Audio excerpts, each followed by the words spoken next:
เพียงเราก็อยู่กันได้เพราะฉะนั้นคนไทยหันหน้าเข้าหากันปรึกษาหากันรักกันฉันพี่น้องเราก็จะอยู่ได้เพราะเวลานี้ยุคโลกาภิวัตน์มันจะมีการเปลี่ยนแปลงทางขนบธรรมเนียมจริตประเพณีบางสิ่งบางอย่างก็ขอให้นึกถึงบรรพบุรุษของชาติว่าบรรพบุรุษปู่ย่าตายายเราได้สั่งสมอบรมลูกหลานของคนไทยทุกคนให้ตั้งอยู่ความสามัคคีมีความสมัครสมานกลมเกลียวเมตตาปราณีเอื้ออารีเอื้ออาทรในราชการเวลานี้ประเทศชาติของเราก็เจริญมั่นคงเพราะเหตุว่าคนไทยรวมน้ำจิตน้ำใจกัน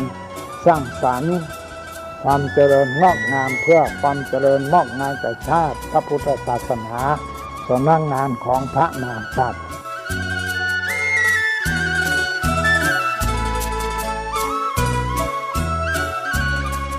ธรรมะข้อคิดจากพระเดชพระคุณท่านเจ้าคุณพระเทพวิสุทธิคุณด้วยความปรารถนาดีจากสถานีวิทยุพระพุทธศาสนาคลื่นธรรมะเพื่อประชาชน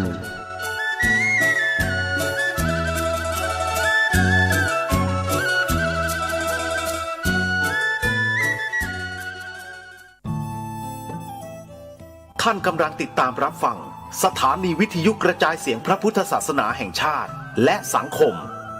คลื่นเพื่อการศึกษาพระพุทธศาสนาและวัฒนธรรมระบบ FM 104.5 เมกะเฮิรตซ์รายการต่อไปเป็นรายการคดีโลกคดีธรรม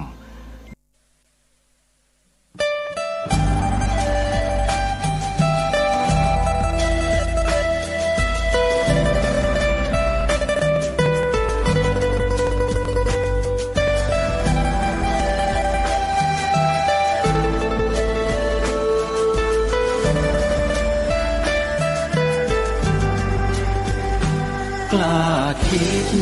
ก็ต้องกล้าทำอย่ากลั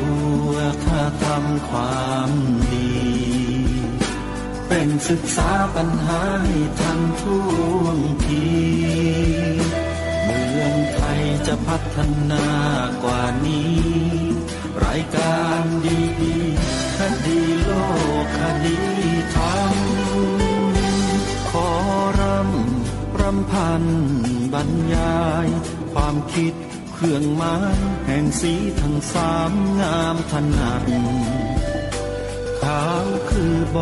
ริสุทธิ์สีสวัสดิ์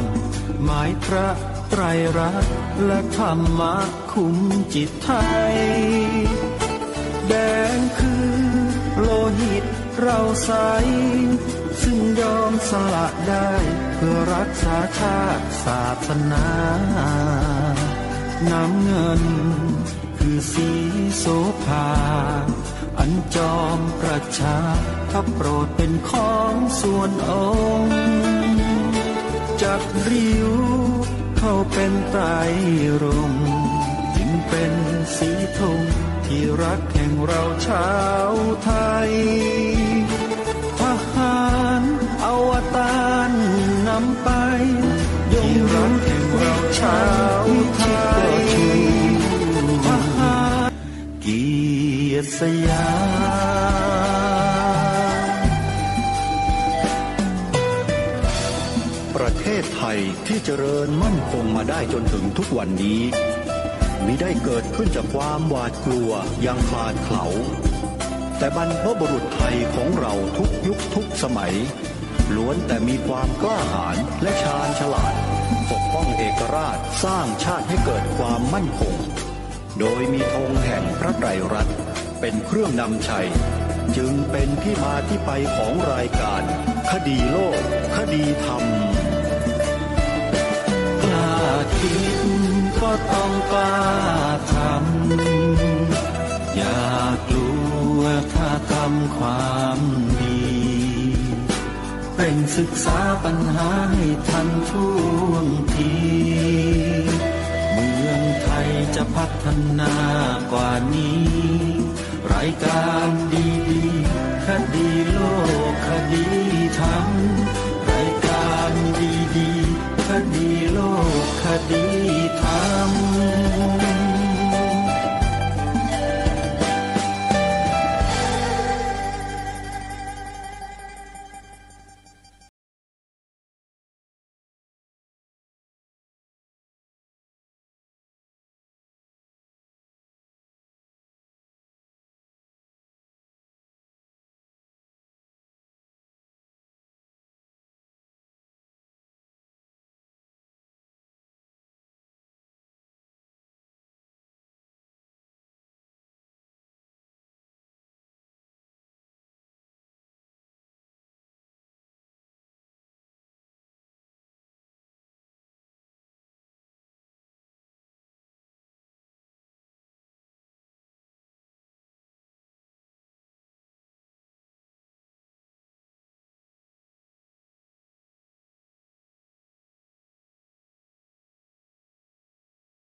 วันนี้วันขึ้น13 ค่ำเดือน 7วันนี้ตรงกับวันอาทิตย์ที่12มิถุนายนพระพุทธศักราช2565รายการคดีโลกคดีธรรมมาพบกับท่านผู้ฟังเป็นปกติทุกวันจันทร์ถึงวันศุกร์และวันเสาร์อาทิตย์ทางสถานีวิทยุแห่งนี้ท่านผู้ฟังสามารถดาวน์โหลดแอปพลิเคชันวิทยุพุทธศาสนาทั่วไทยเพื่อติดตามรับฟังรายการนี้และรายการธรรมะหลากหลายมากมายตลอด24 ชั่วโมงฟังกันไม่หวัดไม่ไหวนี่คือแอปพลิเคชันหนึ่งเดียวในโลกที่รวบรวมสถานีวิทยุพระพุทธศาสนาแห่งชาติและสถานีวิทยุพระพุทธศาสนาต่างๆมาไว้ในที่เดียวกันมากที่สุดในโลกถ้าท่านสาธุชนสนใจก็สามารถใช้โทรศัพท์มือถือของเราระบบ Android ดาวน์โหลดได้ทันทีฟรีไม่ต้องเสียเงินแล้วก็ให้สาธุชนได้ช่วยกันอนุโมทนาบุญสนับสนุนผู้จัดทำแอปพลิเคชันนี้ด้วยเพราะท่านต้องเสียสละกำลังกายกำลังทรัพย์กำลังสติปัญญาเพื่อสร้างสรรค์สิ่งนี้ขึ้นมาเพื่อเราทุกคนนั่นก็คือผู้ที่จัดทำแอปพลิเคชันดังกล่าวนี้อยู่ที่อำเภอนาด้วงจังหวัดเลยท่านพระครูจริยสารธรรมหรือท่านพระครูนิรุตนิติสาโรเจ้าคณะอำเภอนาด้วงเจ้าอาวาสวัดป่าจริยธรรมตำบลนาดอกคำอำเภอนาด้วงจังหวัดเลยท่านเป็นพระที่มีอายุพรรษาไม่มากท่านตัดสินใจเด็ดขาดออกถือธุดงควัตรอยู่ในป่าตามลำพังเพื่อฝึกฝนอบรมตนในระยะเริ่มต้นของการบวชแล้วท่านก็ตั้งสำนักขึ้นมาอยู่ที่ตำบลนาดอกคำอำเภอนาด้วงจังหวัดเลยบนพื้นที่ป่าชุมชนโดยมีชาวบ้านให้การส่งเสริมและก็สนับสนุนจนกระทั่งในปัจจุบันนี้ท่านได้ให้ญาติโยมซื้อที่ดินตั้งวัดแล้วจดทะเบียนเป็นวัดกำลังสร้างมหาอุโบสถหลังใหญ่เพื่อใช้เป็นศาลาอุโบสถปฏิบัติธรรมวิปัสสนากรรมฐานแบบเข้มข้นตามปณิธานที่ท่านได้ตั้งใจไว้ถือว่าวัดป่าจริยธรรมโดยท่านอาจารย์พระครูจริยสารธรรมรูปนี้เนี่ยเป็นวัดที่สร้างคุณูปการให้แก่พระพุทธศาสนาให้แก่คณะสงฆ์ให้แก่ชาวไทยของเราอีกวัดหนึ่งในประเทศไทยถ้าเราได้มีโอกาสทำบุญสนับสนุนส่งเสริมท่านจะเป็นบุญเป็นมหากุศลอย่างแรงสิ่งที่รายการคดีโลกคดีธรรมขอเชิญชวนพวกเราท่านทั้งหลายได้ช่วยวัดป่าจริยธรรมส่งเสริมวัดป่าจริยธรรมก็คือช่วยกันบริจาคปัจจัยสร้างอุโบสถมหาอุโบสถหลังนี้ให้เสร็จประโยชน์จะเกิดขึ้นอย่างมากมายหลายประการทีเดียว เพราะอาตมาภาพรู้จักเจ้าคณะอำเภอนาด้วงรูปนี้เป็นอย่างดีรู้จักเป็นอย่างดีเนี่ยจึงกล้าที่จะประกันกล้าที่จะรับรองให้พวกเราทุกท่านเนี่ยมีความมั่นอกมั่นใจในการส่งเสริมสนับสนุนท่านเพราะฉะนั้นอย่ารอช้าญาติโยมมหาอุโบสถหลังนี้เพิ่งจะเริ่มต้นเป็นเฟสที่2เท่านั้นเองเนื่องจากปัญหาโควิดระบาดมา3 ปีรายได้จากการบริจาคของญาติโยมนั้นหยุดชะงักไปเลยตอนนี้ภาวะเริ่มเข้าสู่ปกติถ้าใครมีกำลังอาตมาภาพขอวิงวอนนะโยมนะช่วยวัดป่าจริยธรรมสร้างมหาอุโบสถให้แล้วเสร็จเถอะจะเป็นบุญเป็นกุศลอย่างแรงกล้ามากๆนี่ถ้าอาตมาภาพมีเงิน100 ล้านพันล้านนะโยมไม่ต้องกังวลเลยจะบอกให้อาจารย์พระครูจริยสารธรรมสั่งเข้ามาวัสดุอะไรที่ต้องการใช้สั่งเข้ามาเลยทำให้เสร็จไม่ต้องพูดถึงเรื่องเงินเดี๋ยวอาตมาภาพหรือกระผมจัดการให้และจัดการให้จริงๆนะไม่ใช่พูดแต่ลมปากอย่างเดียวถ้ามีเงินนะโยมอาตมาไม่ลังเลเลยบอกตรงๆเพราะมีประโยชน์จริงนี่คือวัดหนึ่งที่อาตมาภาพขอแนะนำให้ทำบุญกันส่วนใครจะติดต่อสอบถามรายละเอียดที่วัดป่าจริยธรรมก็สามารถจดหมายเลขโทรศัพท์พูดคุยกับเจ้าอาวาสได้โดยตรงญาติโยมโทรศัพท์ไปที่หมายเลข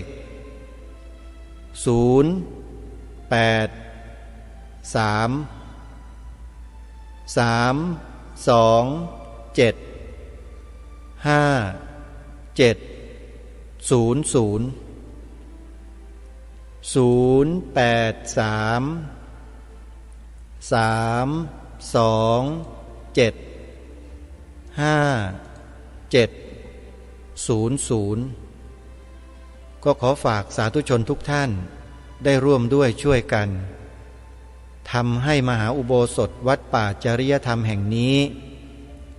เป็นมหาอุโบสถที่สร้างคนให้เป็นมนุษย์สร้างมนุษย์ให้เป็นอริยบุคคลร่วมกันใครสนใจก็โทรเข้าไปร่วมบุญได้นะโยมนะวันนี้ขอเริ่มต้นด้วยข่าวประชาสัมพันธ์เชิญชวนทุกท่านได้มีส่วนร่วมสร้างมหาอุโบสถวัดป่าจริยธรรมร่วมกันและยังมีถาวรวัตถุอีก3 แห่งนะเป็นอุโบสถอีก2 แห่งและเป็นศาลาปฏิบัติธรรมอีก1 แห่งญาติโยมมีปากกาจดเบอร์โทรศัพท์ไว้ติดต่อนะศาลาปฏิบัติธรรมที่จะใช้เป็นที่อบรมลูกหลานเยาวชนเราให้มีศีลมีธรรมปีหนึ่งไม่ต่ำกว่า 20,000 ชีวิตตลอดทั้งปีที่วัดนี้อบรมศีลธรรมให้กับลูกหลานเยาวชนของเราให้เป็นคนดีมีศีลธรรมในสังคมใครจะมีส่วนร่วมในการจัดสร้างศาลาดังกล่าวให้ติดต่อไปที่วัดสามชุก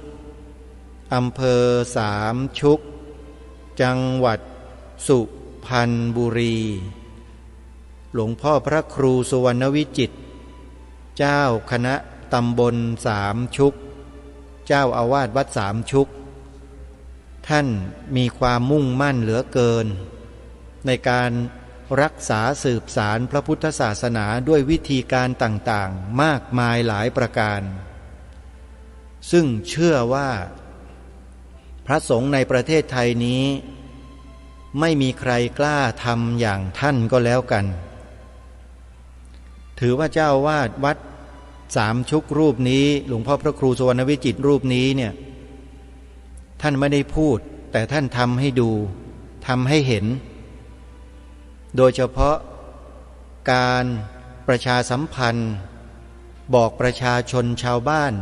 ชาวจังหวัดสุพรรณบุรีและญาติโยมทั่วไปเนี่ยให้เลิกซื้อสินค้าที่ติดตราฮาลาลเพราะตรานี้เป็นตราสัญลักษณ์ที่กระทำการเกินเลยและผิดกฎหมายผู้ประกอบการสินค้าทั่วประเทศรู้ไม่เท่าทันก็เลยถูกตราสินค้านี้หลอกกินเงินของผู้ประกอบการไปโดยเปล่าประโยชน์ไม่มีประโยชน์อะไรเลยเผลอๆผู้ประกอบการบางรายเนี่ยถูกกันโชคทรัพย์ถูกอะไรต่อไม่อะไรดำเนินคดีถูกริบทรัพย์สินอย่างไม่ถูกต้องตามกฎหมายอย่างบริษัทสาครพัฒนาจำกัดเป็นต้นเคยมาออกรายการกับอาตมาภาพที่สถานีโทรทัศน์ดีทีวีเจ้าของบริษัทสาครพัฒนาผลิตเครื่องปรุงรสเช่นน้ำปลาเป็นต้นไปติดตราฮาลาลแล้วก็ไปต่ออายุยังไม่หมดยังมีหลักฐานมีอะไรต่างๆแต่กลุ่มคนพวกนี้อาศัยอะไรก็ไม่ทราบเข้าไปเอาตำรวจกองปราบไปจับดำเนินคดีอย่างนู้นอย่างนี้เป็นเรื่องใหญ่โตขึ้นโรงขึ้นศาลทราบว่าตอนนี้แพ้คดีเจ้าของกิจการบริษัทสาครพัฒนาแล้วเขาก็ออกมาเปิดโปงขบวนการฮาลาลพวกนี้ให้กับประชาชนได้รู้ได้ทราบผ่านช่องทางของโซเชียลเน็ตเวิร์กซึ่งมีเจ้าของช่องโซเชียลเน็ตเวิร์กใน YouTube เนี่ยเขาเอามาเผยแพร่เหมือนอย่างที่รายการคดีโลกคดีธรรมแนะนำให้เข้าไปดูกันน่ะพิมพ์พยัญชนะไทย4 ตัวแล้วไปเปิดดูกันเถอะแล้วท่านจะรู้ว่าประเทศไทยเราเนี่ยเกิดอะไรขึ้นที่ผ่านมาทำไมประเทศนี้มันจึงพัฒนาไม่ขึ้นสักทีเพราะมันมีอะไรที่มันหนักแผ่นดินอยู่ในอดีตที่ผ่านมาและปัจจุบันก็ยังมีอยู่เหมือนกันส่วนจะเป็นอะไรอย่างไรนั้นจะเป็นก้อนหินก้อนอิฐก้อนปูนหรือก้อนภูเขาที่มันหนักแค่ไหนก็เข้าไปดูในช่องนี้ได้เลยนะรายการคดีโลกคดีธรรมเนี่ยพูดและบอกให้ทุกท่านไปดูไปชมคลิปเหล่านี้เขาเปิดโปงขบวนการเหล่านี้แบบหมดเปลือกล่อนจ้อนไม่มีเหลือเลยเห็นหมดคนไทยส่วนมากไม่รู้แล้วก็ไปหลงเชื่อกันอยู่คนพวกนี้ก็หลอกลวงโลกอยู่ตลอดเวลาคนไทยเราก็เชื่อกันอยู่ตลอดเวลาเหมือนกันนี่ไงเขาอาศัยสื่อแมลงวันพวกสื่อแมลงวันเนี่ยโยมพวกเราเนี่ยหลงเชื่อสื่อแมลงวันกันมานานมากแต่สื่อดีๆแบบเนี้ยรายการคดีโลกคดีธรรมแนะนำให้เข้าไปดูไม่ดูกันแปลกไหมล่ะพวกเราเนี่ยไปดูกันนะเดี๋ยวจะหาว่าไม่บอกกันเขาเปิดโปงขบวนการใต้ดินขบวนการบนดินหลังฉากหน้าฉากอะไรต่างๆนี่เห็นหมดเลยอลางช่างหมดเลยตอนนี้เห็นประเทศไทยเปลือยหมดเลยไม่มีใครกล้าที่จะมาเปิดโปงแบบนี้นะขอบอกแล้วถ้าเขามาเปิดขนาดนี้แล้วเสี่ยงตายขนาดนี้แล้วพวกเราไม่เข้าไปดูก็ช่วยไม่ได้นะจะมาว่ารายการคดีโลกคดีธรรมไม่บอกไม่ได้นะโยมนะหลวงพ่อวัดสามชุกพระครูสุวรรณวิจิตรเจ้าคณะตำบลสามชุกที่สุพรรณบุรีเนี่ยท่านศึกษาข้อมูลมาเป็นอย่างดีแล้วท่านก็กล้าประกาศให้คนไทยอย่าซื้อสินค้าที่มีตราฮาลาล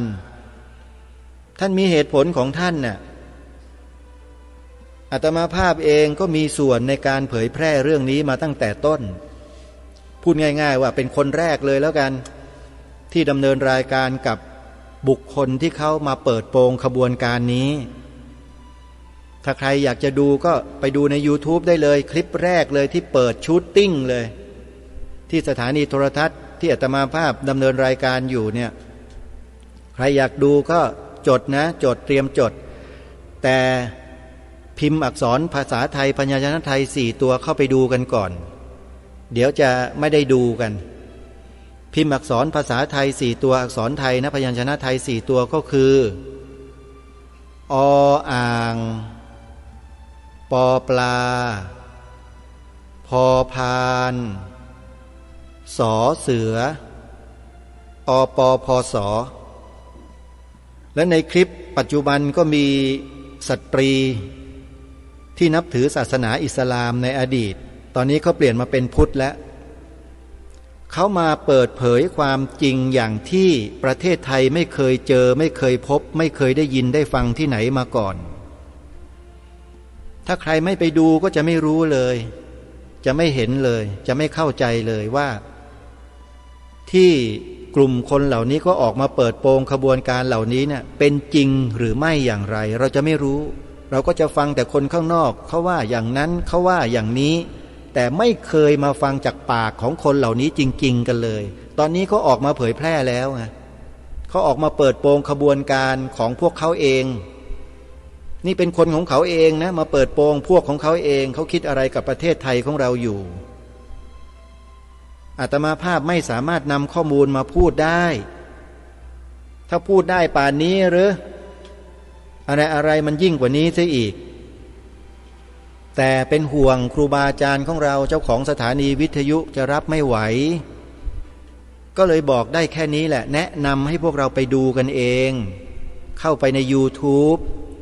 แล้วพิมพ์พยัญชนะไทย4ตัวออ่างปอปลาพอพานสอเสืออปอพอสอ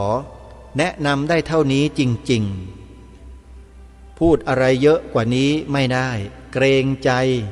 ครูบาอาจารย์ของเราแค่นี้มันก็มากพอแล้วนะขอบอกนะแค่นี้ก็มากพอแล้วถามว่าพระครูประหลัดนรงฤทธิ์รูปนี้อยากจะพูดไหมผ่านรายการเนี่ยอยากพูดเต็มแก่แล้วแต่เกรงใจครูบาอาจารย์ของเรารักษาท่านไว้เพราะว่าท่านต้องใช้สื่อของท่านเนี่ยเผยแผ่พระพุทธศาสนาทำประโยชน์ให้กับสังคมอีกนานต้องรักษาครูบาอาจารย์ของเราไว้แล้วขอฝากครูบาอาจารย์ของเราทุกรูปที่ออกรายการคดีโลกคดีธรรมไว้ณที่นี้ด้วยนะครับว่าถ้ามีข้าราชการคนใดทหารตำรวจคนใดหรืออ้างว่าเป็นข้าราชการแบบไหนอย่างไรมาข่มขู่ท่านช่วยจำชื่อนามสกุลตำแหน่งคนนั้นแล้วส่งมาให้ผมด้วยผมจะส่งให้กับองค์การศาสนาพุทธโลกเขาไปพิจารณาเพื่อแจกรางวัลต่อไปเห็นไหมเรามีที่พึ่งแล้วนะซึ่งจะมาปรารภและพูดถึงเรื่ององค์การศาสนาพุทธโลกที่กำลังจะทำกิจกรรมใหญ่ในอีกไม่กี่วันข้างหน้าในสิ้นเดือนมิถุนายนนี้ด้วยในฐานะที่อาตมาภาพก็เป็นหนึ่งในสมาชิกขององค์การศาสนาพุทธโลกก็ต้องมาทำหน้าที่ประกาศประชาสัมพันธ์แจ้งข่าวความคืบหน้าเคลื่อนไหวกิจกรรมขององค์การศาสนาพุทธโลกให้พวกเราชาวพุทธในประเทศไทยได้รับรู้รับทราบด้วยแล้วก็ต้องบอกกับพวกเราทุกท่านทุกคนด้วยว่าโดยเฉพาะพระสงฆ์นะครับเจ้าอาวาสทุกวัดนะครับพวกเราไม่เปล่าเปลี่ยวไม่เดียวดายแล้วครับพระคุณเจ้าทุกรูปเรามีองค์การศาสนาพุทธโลกเป็นที่พึ่งของเราได้อย่างแท้จริงแล้วองค์การนี้ไม่หลอกลวงพระสงฆ์แน่นอนองค์การนี้ไม่สร้างเงินทอนมาจับพระสงฆ์เข้าคุกแน่นอนมีแต่จะมาปราบไอ้พวกสร้างเรื่องเงินทอนน่ะองค์การศาสนาพุทธโลกเนี่ยเขาจะปราบไอ้พวกนั้นให้ที่มาหลอกให้ท่านเซ็นหนังสือต่อไปนี้ท่านมีที่พึ่งแล้วนี่ขอยืนยันนะในนามของรายการคดีโลกคดีธรรมเพราะเป็นสมาชิกอยู่แล้วทำงานร่วมกันอยู่ขอบอกว่าองค์การนี้ เดินหน้าฆ่าลูกเดียวฆ่าความชั่วอย่าเพิ่งเข้าใจผิดไม่ได้ไปฆ่าคนนะแหมฟังแล้วน่ากลัวใช่ไหมไม่ได้ไปฆ่าแบบนั้นพวกเราชาวพุทธไม่มีการฆ่ามนุษย์ฆ่าสัตว์ไม่มีฆ่าชีวิตไม่มีฮะมีแต่ฆ่ากิเลสกับความชั่วใครที่มีความชั่วความเลวเยอะๆองค์การศาสนาพุทธโลกจะตามไปฆ่าความชั่วความเลวให้เพราะฉะนั้นไม่ต้องกลัวครับครูบาอาจารย์ทุกรูปที่ผมพูดรายการอยู่ทุกวันเนี้ยถ้ามีใครมาบอกว่าท่านระวังนะอย่างงู้นอย่างนี้มาข่มขู่แล้วก็ให้เลิกออกรายการคดีโลกคดีธรรมอย่างงู้นอย่างนี้ช่วยบอกผมด้วยทีเถอะเอาบุญกันนะผมอยากรู้เหลือเกินว่าคนพวกนี้มันคือใครเราจะได้องค์การศาสนาพุทธโลกเขาส่งคนเข้าไปสืบดูให้ถึงนู่นน่ะโคตรตระกูล7ชั่วโคตรนู่นน่ะเขามีวิธีการของเขาอยู่เชื่อผมดิท่านไม่ต้องกลัวเราครับปัจจุบันเนี้ยแผ่นดินนี้ทั้งประเทศท่านไม่ต้องกลัวองค์การศาสนาพุทธโลกเนี่ยเขาเกิดขึ้นมาอุบัติขึ้นมาเพื่อการนี้โดยเฉพาะแล้วก็ทำงานได้จริงนะในแผ่นดินบนผืนแผ่นดินแผ่นนี้เขาทำจริงๆไม่ได้ทำเล่นๆนะแล้วเดี๋ยวจะมาคุยถึงกิจกรรมที่เขากำลังจะจัดให้มีขึ้นในสิ้นเดือนมิถุนายนนี้ให้พวกเราได้รับทราบด้วยเพราะฉะนั้นเบื้องต้นนี้อย่างที่ได้ประชาสัมพันธ์ไปว่าร่วมกันส่งเสริมสนับสนุนช่วยเหลือครูบาอาจารย์เราสร้างมหาอุโบสถที่วัดป่าจริยธรรมให้เสร็จสร้างศาลาปฏิบัติธรรมของหลวงพ่อพระครูสุวรรณวิจิตรที่วัดสามชุกให้แล้วเสร็จนะโยมนะหลวงพ่อท่านอาจารย์พระครูนิรุตจะได้มีกำลังในการทำงานต่อไปนะ2 วัดแล้วนะเบอร์โทรที่วัดสามชุกไม่ได้บอกญาติโยมเบอร์โทรศัพท์ของหลวงพ่อโดยตรงนะโยมนะโทรไปที่หมายเลข089-000-8462นี่เป็นเบอร์ของวัดสามชุกนะ089-000-8462อุโบสถอีกหลังหนึ่งอยู่ที่จังหวัดเลยวัดศรีอุดมวงศ์ตำบลศรีสงครามอำเภอวังสะพุงจังหวัดเลยท่านอาจารย์พระครูอุดมวรานุวัตรเจ้าคณะตำบลศรีสงครามเจ้าอาวาสวัดศรีอุดมวงศ์อำเภอวังสะพุงจังหวัดเลยรูปนี้เป็นอีก1 รูปที่ท่านทำงานเพื่อพระพุทธศาสนาเพื่อสังคมประเทศชาติอย่างไม่คิดชีวิตเกือบมรณภาพเพราะไฟฟ้าดูดมาหลายครั้งแล้วเพราะจัดงานนี่แหละเพราะท่านเป็นคนทำงานจริงๆอาตมาภาพก็ได้รับความเมตตาได้รับความกรุณาจากท่านให้นำรายการคดีโลกคดีธรรมออนแอร์ออกอากาศที่สถานีวิทยุของท่าน101.75 เมกะเฮิรตซ์ทุกวันท่านพระครูท่านเมตตาและตอนนี้ท่านกำลังสร้างอุโบสถ2 ชั้นกำลังสร้างวิหารคตรอบอุโบสถซึ่งต้องใช้งบประมาณอีกเป็นจำนวนพอสมควรทีเดียวถ้าหากญาติโยมจะโทรศัพท์เข้าไปร่วมบุญกับทางวัดศรีอุดมวงศ์เพื่อร่วมสร้างอุโบสถให้แล้วเสร็จโยมโทรศัพท์ไปหาท่านได้ที่หมายเลข088-940-4968ท่านเปิดโทรศัพท์ตลอด24 ชั่วโมงท่านบอกว่าโทรมาเธอโยมโทรมาทำบุญโทรเมื่อไหร่ก็ได้พระครูจะรับนะ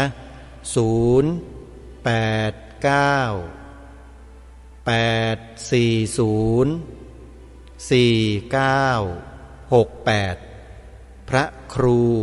อุดมวรานุวัตรเจ้าคณะตำบลศรีสงครามเจ้าอาวาสวัดศรีอุดมวงศ์อำเภอวังสะพุงจังหวัดเลยร่วมสร้างอุโบสถนะและมีอุโบสถอีกหลังหนึ่ง ที่รายการคดีโลกคดีธรรมต้องขอบอกว่าถ้าใครพลาดโอกาสมีส่วนร่วมเนี่ยจะเสียดายไปตลอดชีวิตทำไมจึงพูดเช่นนี้เพราะอุโบสถหลังนี้เป็นอุโบสถที่มีรูปทรงไม่เหมือนใครและไม่มีใครเหมือนเป็นแนวคิดแนวดำริของเจ้าอาวาสที่มีศรัทธาต่อองค์สมเด็จพระสัมมาสัมพุทธเจ้าอย่างยิ่งจึงคิดสร้างอุโบสถรูปทรงนี้ขึ้นเพื่อถวายเป็นพุทธบูชาและเจ้าอาวาสวัดนี้ก็เป็นพระสงฆ์ที่เป็นนักพัฒนาเป็นนักเผยแผ่พระพุทธศาสนาเป็นนักบุญตัวจริงเสียงจริงเกิดมาเพื่อสร้างบุญสร้างกุศลให้แก่ญาติโยมสาธุชนมีส่วนร่วมทำบุญกันอย่างเรียกว่าไม่เหน็ดไม่เหนื่อยในวัดท่านนั้นมีกิจกรรมงานบุญมากมายที่เราสามารถมีส่วนร่วมได้ถ้าใครอยากจะรู้ว่ามีบุญอะไรบ้างเลือกทำบุญได้ตามสะดวกเข้าไปติดตามในเว็บไซต์ของวัดนี้ได้เลย www.wadhnongkai.com วัดหนองกายสะกดอย่างนี้ WATNONGGAI.com ตรงตัวเลยโยมสะกดภาษาอังกฤษตรงตัวเลยใครที่เรียนภาษาอังกฤษมานี่จะรู้วัดหนองกาย .com ในนั้นจะมีกิจกรรมอันหนึ่งที่อาตมาภาพกำลังแนะนำก็คือการสร้างอุโบสถรูปทรงเจดีย์พุทธคยาวัดนี้คือวัดหนองกายอยู่ที่ตำบลสันป่ายางอำเภอแม่แตงจังหวัดเชียงใหม่วัดนี้เจ้าอาวาสท่านมีสติมีปัญญามีสัมมาทิฏฐิอย่างแรงกล้าช่วยพัฒนาทั้งบุคคลทั้งสถานที่ทั้งบุญกุศลให้พวกเราชาวพุทธได้สร้างบุญสร้างบารมีกันอยู่ตลอดเวลาอาตมาภาพนำมาสาธยายไม่หมดเพราะกิจกรรมของวัดนี้เยอะเหลือเกินและแต่ละกิจกรรมเนี่ยไม่น้ำเน่าด้วยมีสาระมีแก่นสารมีประโยชน์ทั้งนั้นเลยท่านสาธุชนสนใจก็สามารถที่จะร่วมบุญได้นะอุโบสถรูปทรงเจดีย์พุทธคยาโยมช่วยท่านสร้างให้เสร็จเถอะภาระท่านจะได้เบาลงแล้วท่านจะได้นำสติปัญญากำลังความสามารถไปประกอบกองการกุศลอื่นๆได้อย่างเต็มที่เลยนะใครจะร่วมสร้างอุโบสถของวัดหนองกายโยมอุโบสถรูปทรงเจดีย์พุทธคยาโทรศัพท์ไปที่หมายเลขดังกล่าวนี้053749095อันนี้เป็นเบอร์พื้นฐานเบอร์โทรศัพท์พื้นฐานนะเขาเรียกเบอร์บ้าน053-374-095ถึง6มี2เบอร์ฮะ095กับ096นะข้างหน้าเหมือนกันหรือจะโทรศัพท์โดยตรงที่เจ้าอาวาสก็ที่หมายเลข062-424-9659และ083-789-3642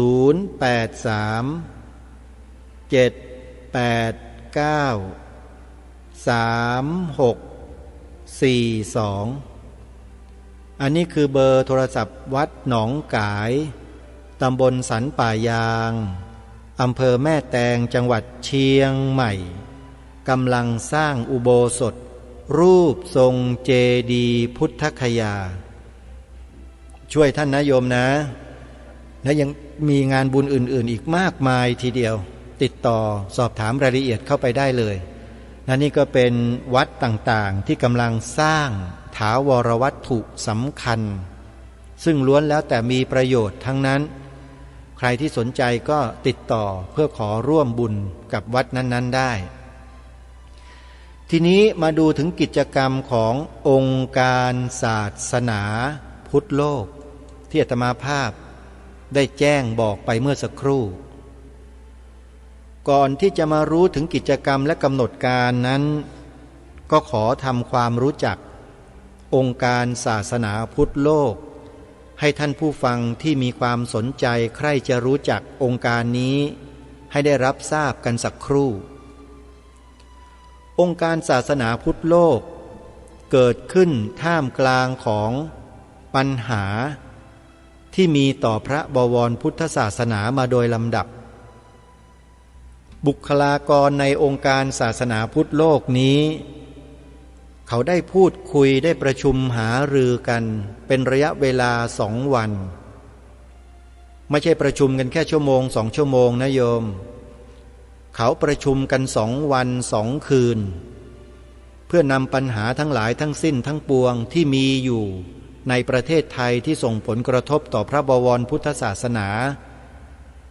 มาปรึกษาหารือแลกเปลี่ยนแนวความคิดหาที่มาที่ไปแล้วก็หาวิธีการแก้ไขแล้วก็จบสิ้นปัญหาทั้งหลายทั้งปวงบุคลากรในองค์การศาสนาพุทธโลกเหล่านี้มีความรู้ความสามารถในหลายแขนงไม่ว่าจะเป็นทางการแพทย์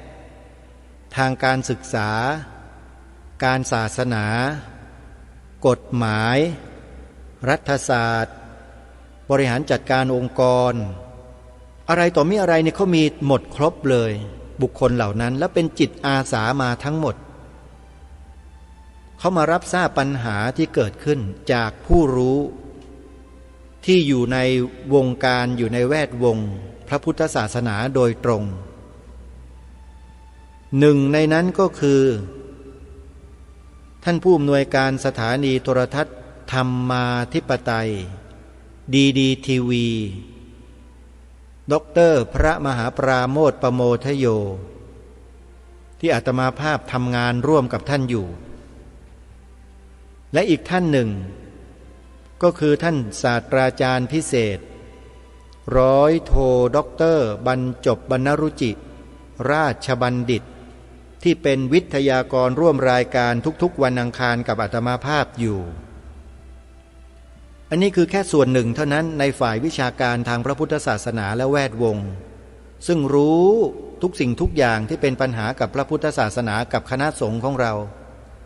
แล้วท่านก็นำเรื่องทั้งหลายทั้งปวงทั้งหมดทั้งสิ้นที่ได้พบได้เจอได้เห็นมีเอกสารหลักฐานมีข้อมูลต่างๆบุคคลอะไรต่างๆเนี่ยมายำรวมกันในที่ประชุม2 วัน 2 คืนมาคุยกันแบบเรียกว่าไม่ต้องหลับไม่ต้องนอนกันนะแล้วทุกคนก็เห็นพ้องต้องกันตกผลึกความคิดกันว่าอย่างนี้ต้องจัดตั้งองค์การขึ้นมา1 องค์การเพื่อมากอบกู้พระพุทธศาสนาที่กำลังจะเพรี่ยงพร้ำให้กับลัทธินิกายนอกศาสนาได้แล้วช่วยเหลือพระสงฆ์พระสังฆาธิการที่เพรี่ยงพร้ำต่อข้อกฎหมายที่พวกเจ้าลัทธิทั้งหลายเหล่านี้ได้สร้างขึ้นก็เลยจัดตั้งองค์การศาสนาพุทธโลกประเทศไทยนี้ขึ้นนี่คือที่มาที่ไปขององค์การศาสนาพุทธโลกไม่ใช่ตั้งกันแบบเก้ๆเก๋ๆเท่ๆเก๋ๆไม่ใช่ครับครูบาอาจารย์ฮะเอาจริงครับท่านแล้วสร้างผลงานมาในตลอด2 เดือนกว่าๆเนี่ยเห็นชัดเจนเลยท่านวัดต่างๆที่ไม่สามารถไปจดทะเบียนขึ้นทะเบียนเป็นวัดได้เพราะส่วนราชการมันอึ้งไม่ค่อยสนใจไม่ค่อยใส่ใจเจ้าวาดแต่ละวัดไปแล้วก็ต้องเดินกลับแบบคอตกนะ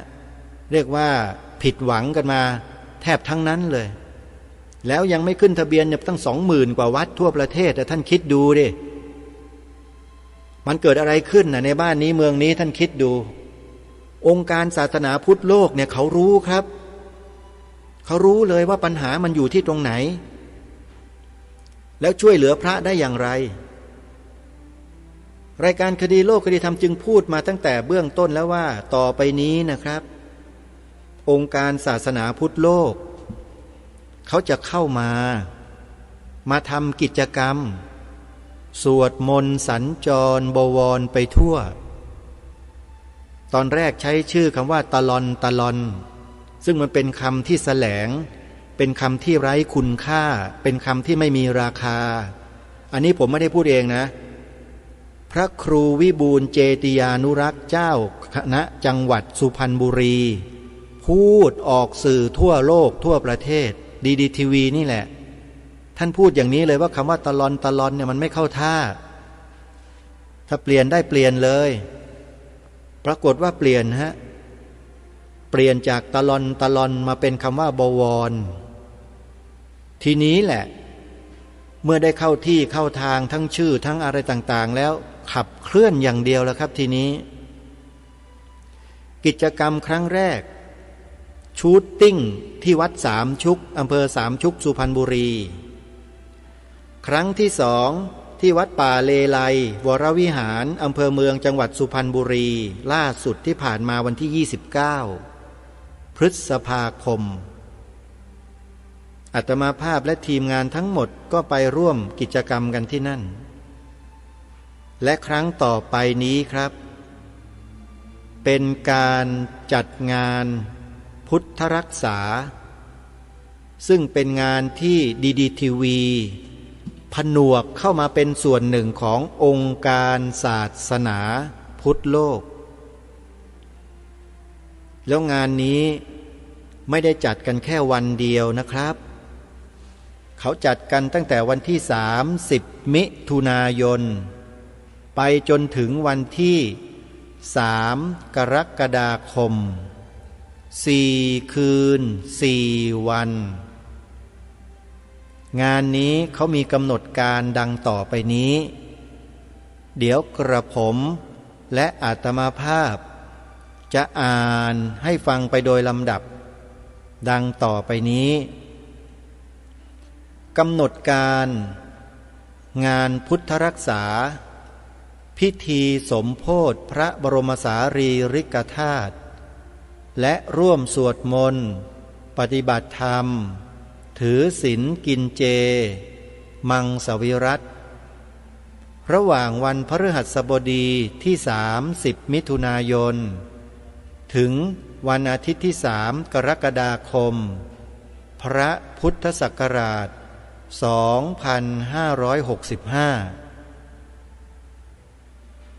ท่านผู้ฟังขอแวะตรงนี้สักนิดเถอะนะนิดเดียวนะฮะ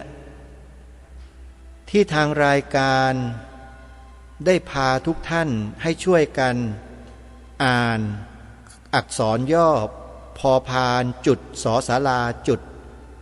ว่าพระพุทธศักราชพระพุทธศักราชเนี่ยท่านอย่าคิดว่ารายการคดีโลกคดีธรรมนี้หิวแสงนะท่านนะรายการนี้ไม่มีหิวแสงนะอิ่มมาตั้งนานแล้วกินมาทุกวันอิ่มกว่าคนอื่นเขาแล้วเพราะนั่งอยู่หน้าจอทุกวันโยมทุกวันจันทร์ถึงพฤหัสเมื่อก่อนถึงวันศุกร์เดี๋ยวนี้เสียงป้อเขาเอาไปวันหนึ่งก็เลยแบ่งให้เขามั่งก็เลยเหลือวันจันทร์ถึงวันพฤหัสที่อ่านว่าพระพุทธศักราชเนี่ยมีเหตุผลนะเพราะเมื่อก่อนสมัยรัชสมัยของพระบาทสมเด็จพระมงกุฎเกล้าเจ้าอยู่หัวพระองค์ทรงพระราชทานปีพ.ศ.นี่แหละฮะให้พวกเราได้ใช้กันแล้วก็ทรงให้ความหมายว่าพระพุทธศักราชไม่ใช่พุทธศักราชเฉยๆนะแต่อยู่มาไม่รู้ใครผีหาซาตานที่ไหนเข้าสิงไปเสนอให้ยกเลิกคำว่าพระออกไปจากพระพุทธศักราชเห็นไหมเนียนนะมันทำเนียนมากอาตมาภาพนี่มาพิจารณามาวิเคราะห์ดูแล้วโอ้มันเล่นกันแบบนี้นี่เองมันจะค่อยๆตัดอะไรที่เป็นสัญลักษณ์ของพระพุทธศาสนาของประเทศชาติบ้านเมืองของเราออกทีละเล็กทีละน้อยทีละนิด ไม่ให้คนไทยมารู้สึกตัวไง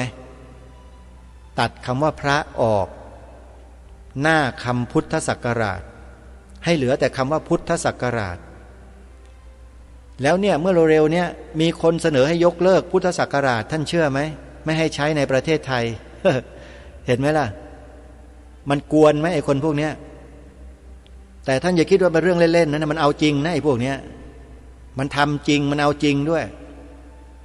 แล้วก็มันก็เสนอให้ยกเลิกใช้เลขไทยในระบบราชการไทยทั้งหมดเห็นหรือยังว่ามันจะคิดยึดครองประเทศไทยเราด้วยวิธีการแบบนี้ก่อนคือทำลายอัตลักษณ์สัญลักษณ์ของความเป็นประเทศไทยของเราในวันนี้จะอ่านกำหนดการขององค์การศาสนาพุทธโลกจบไหมเนี่ยจบนะโยมนะคร่าวๆแล้วกันเพราะว่ากิจกรรมจะเหมือนกันอยู่เขาพยายามทำลายอัตลักษณ์สัญลักษณ์เอกลักษณ์ของความเป็นไทยของเราออกไปโดยลำดับโดยที่คนไทยนี่ไม่รู้ตัวเลยยอมรับกันโดยเงียบๆไม่รู้ไม่ประสีไม่ประสาอะไรเพราะว่ามันทำโดยใครโดยกลุ่มคนที่อ้างตัวเองว่าเป็นผู้แทนของประชาชนไปนั่งอยู่ในรัฐสภากันอยู่ไม่กี่คนนั่นน่ะแล้วก็ไปเสนอสิ่งนี้ไปทำสิ่งนี้ไปยำสิ่งนี้ไปตัดสิ่งนี้ออกแล้วพวกเรายอมอ่ะไม่ยอมได้ไงอ่ะก็เลือกเขาไปแล้วนี่เลือกเขาไปแล้วนี่เนาะก็ต้องยอมเขาใช่ไหมนี่ไงระบบที่ทางผู้การบูธท่านอาจารย์ปริญญาโนน่ะพูดในรายการทุกๆวันพุธนะฮะระบอบที่มันใช้วิธีการมาก่อนก็คือแบบนี้แหละเอาวิธีการมาจัดการพวกเราเห็นไหมเอาวิธีการก็คือเขียนกฎหมายออกประกาศระเบียบคำสั่ง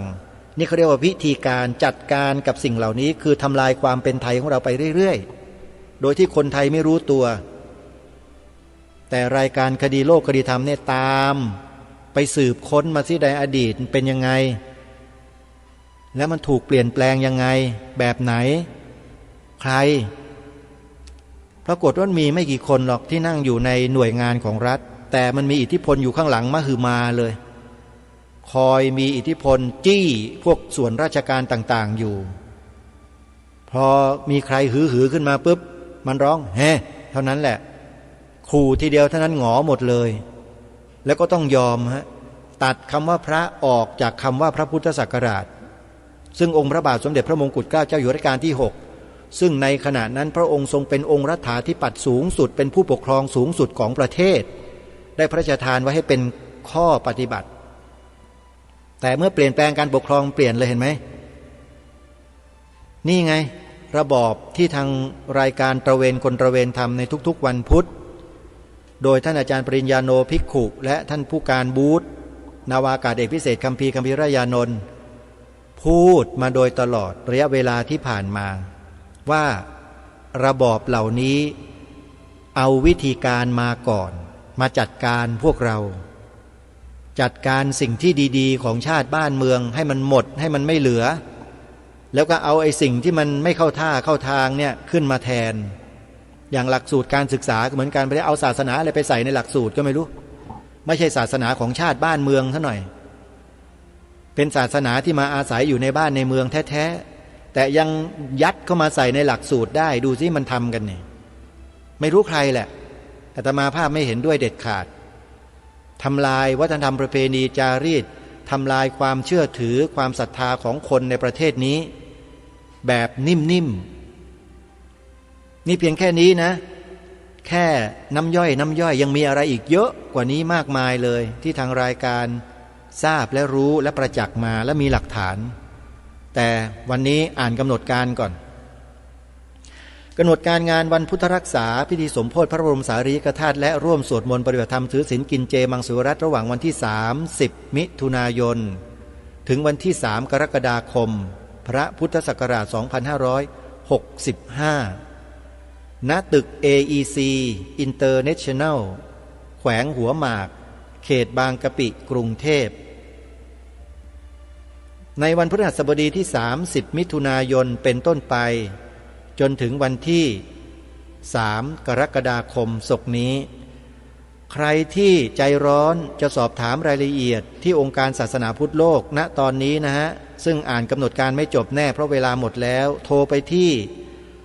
095-753-6988และ094-237-7099วันนี้เวลาของรายการหมดลงแล้ว